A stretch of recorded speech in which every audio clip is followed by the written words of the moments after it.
Yo, it's your boy, the Hell 2X here, and tell you right to the time NBA players got humiliated. Let's get into it. These are times NBA players got humiliated. And first up, the time Joel Embiid's embarrassing moment got put on a shirt. Oh, Collins with one hand on top of Embiid! Oh my! And Embiid is shaken up as well after Collins hammered it home on the big guy. God damn, and he made Embiid tear up? That was crazy, but it gets even worse, cause a few days later, John Collins really showed up wearing a custom t-shirt of Embiid getting dunked on. Now that's cold, but at least Embiid didn't get embarrassed with his own move, like Russell Westbrook. It all started with this play. Hastily into the front court.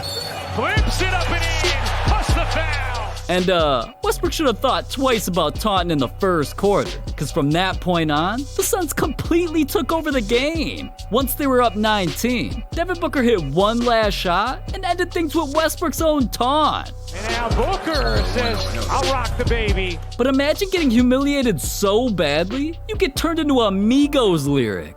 In the first 4 games, George on the pull-up, nails a 3.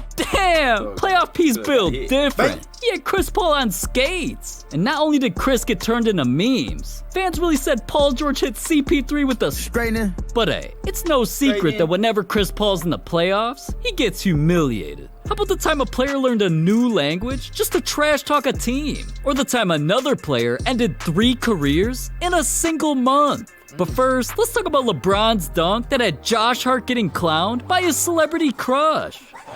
Goes to the wing here. Oh, punch it home, LeBron. At first, that looked like any other slam. Till after the game, LeBron hopped on the gram. Josh? I think you're worried about the wrong balls. And just to add to the humiliation, not only did celebrities start clowning Hart, fans sent Josh Hart a little birthday present. A custom sweatshirt with Rihanna's comment. Man, LeBron's been known to humiliate, but not many can say they had the balls to humiliate him, like Jimmy Butler. NBA Finals, Game 3. Right from the jump, LeBron just kept running his mouth. And at the end of the first quarter, LeBron said something he shouldn't have. You're in trouble. But LeBron should have known. Trash talking the Jimmy Butler? Big mistake. Immediately after, Jimmy came out and made history, becoming one of the only players ever to drop a 40-point triple-double in the finals. And late in the fourth quarter, when Jimmy sealed the deal, he clapped back at LeBron, letting him know, nah, he's in trouble.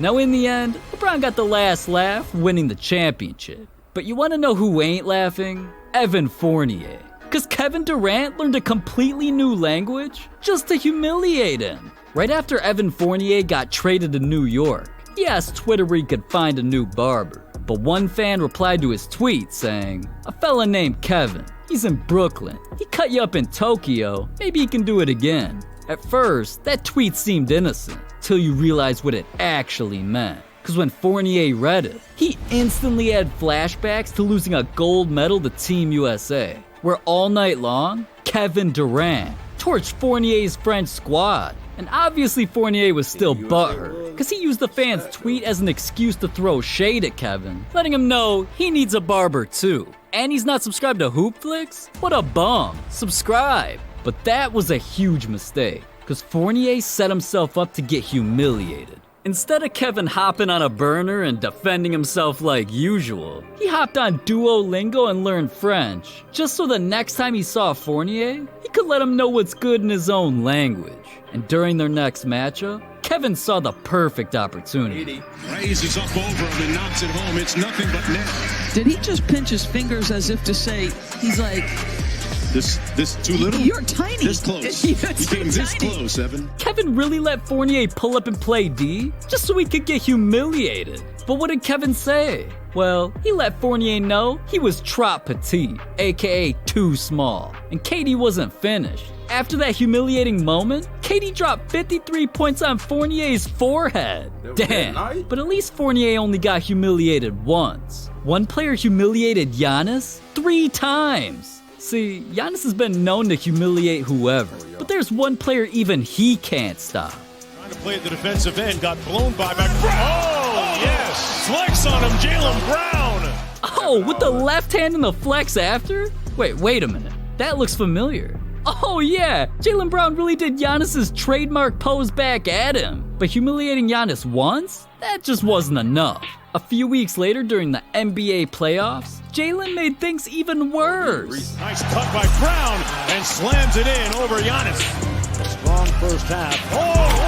Giannis strong and caught a body. Oh, boy. Wow, Jaylen really dunked on Giannis wearing every single Celtics uniform. Can't nobody else in history say they did that. But Giannis is lucky, man. At least he didn't get cooked for his shoe game like DeMar DeRozan. When DeRozan played for the Raptors, there's a reason he always wore Kobe's shoes. Kobe was DeRozan's idol. But when it came time for DeRozan to face Kobe, DeRozan didn't want to look like a fanboy. So he decided to ditch the shoes. And Kobe definitely noticed. I remember walking out, and first thing he did was look at my feet. I was like, nah, I ain't wearing the shoes and play against him tonight. So I wore Jordans. And he said, you got those on for? He was mad at me for doing that. And he ended up hitting the game winner on us that night too. Talking trash the whole night and everything. Ever since then, I ain't never put another pair of Jordans on. Kobe really turned DeRozan into DeFrozen. But hey, when Kobe talked trash, he always backed it up. Unlike Devin Booker, cause he ate his words with the most humiliating loss in playoff history. In Game 5 of the Suns-Mavericks matchup, a fan recorded what he thought was about to be a highlight, but Booker drove in and got fouled hard. At first, it looked like he was hurt bad, until the mic picked up Booker admitting he was performing one of his opponent's signature moves. Now I get it. If I was Booker on the best team in the NBA, I'd clown players too. But coming at Luka Doncic, a player who'd been setting playoff records, that was a recipe for disaster. After the game, the Suns went up 3-2 in the series, and Luka heard about Booker's smart-ass comment. And from that point on, Luka prepared to humiliate. During the next 2 games, Luka made history. Not only did he carry the Mavericks to back-to-back dubs, both games, Luka dropped over 30 points and matched Michael Jordan's record for the highest points per game in playoff history. So Devin Booker didn't just get humiliated, he got annihilated. But none of those moments became one of the most viral plays in NBA history, like James Harden's. I thought it was going to be... stared at Wesley Johnson and then he hit the three. Oh, with the stare down and everything? How is that even legal? Even the commentators didn't know what to say. My goodness. I lost my train of thought, man. And after the game, not only did Harden's murder get turned into memes, when he was asked about the play, all he could do was laugh at dude. Gotta ask you about that cross-up on Wes Johnson there. What's going through your mind? How much fun was that? I had to make him dance a little bit and made the shot. Now, let's look at the bright side. At least Wesley Johnson never had to defend Ja Morant, cause this dude ended 3 careers in 1 month. February 5th, 2022. In a game against the Magic, Ja was ready to claim his first victim. Leaves by Lopez. Oh, my! On his head. Hey, I don't know if Ja was hyped about the dunk or clowning Robin's ugly-ass haircut. Just look at that. But either way, Robin got humiliated, and Ja knew right then and there this was just the beginning of his killing spree. Cause not long after, another big man made the wrong decision. Morant blows by Primo. Attack! Oh my god, man, that was disgusting. But just a few weeks later, Ja had to commit one final crime. Come here. Morant. A jawbreaker! Damn, Ja pulled off such a crazy play, the commentator gave the dunk its own nickname, the Jawbreaker. What the hell was Beasley thinking, man? Well, maybe he was zoning out, thinking about the time Trae Young choked the easiest game of his life. With the Hawks only up 4, they still had a ways to go. But pay close attention to Trae Young. Trae turns, Trae drives, finds Alex underneath and dunks it. Miami timeout. Perfectly executed by Trae Young. Yeah, after that dunk, Trae decided the right move was screaming, "It's over." But up only 6 points with an entire minute left? That's not something you should taunt about. And well... Goes Butler through the D, back to Robinson. Shoots the triple. Makes it.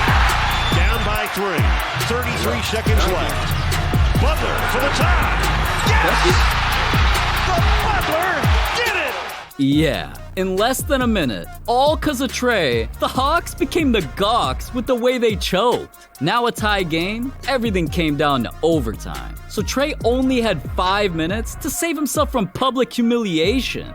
But They've run up 22 straight points since the final minute of the fourth quarter. Trey? You were right, man. The game was over. No wonder why Jimmy Butler clowned your ass after the game. But somehow, that's still not the most humiliating loss of all time. Cause the San Antonio Spurs L became one of the most infamous endings in NBA history. Imagine being up 7 points with 44 seconds left.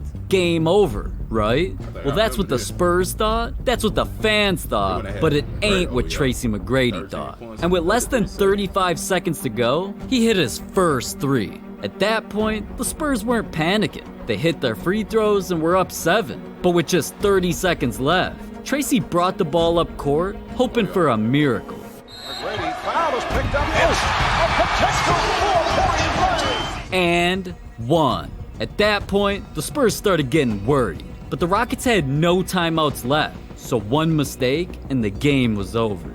And well, McGrady overflowing for three. Yes! Yes! Tracy McGrady cuts into a 2-point lead. 11 seconds left, 2-point game. All the Spurs had to do was hold the ball, but that's when they made one of the biggest mistakes in NBA history. Brown lost it.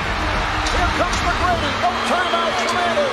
McGrady for the win. Yes! And the Rockets steal a game from the Spurs. Tracy hit it. 13 points in 35 seconds and the win? This became one of the most iconic moments in NBA history. And you want to know who Tracy reminds me of in today's NBA? Jason Tatum. Because this dude's hitting game-winning shots, dunking on LeBron. He might be the next face of the NBA, and there's still plenty you don't know about him. Like the 4th grade teacher who tried to ruin his life.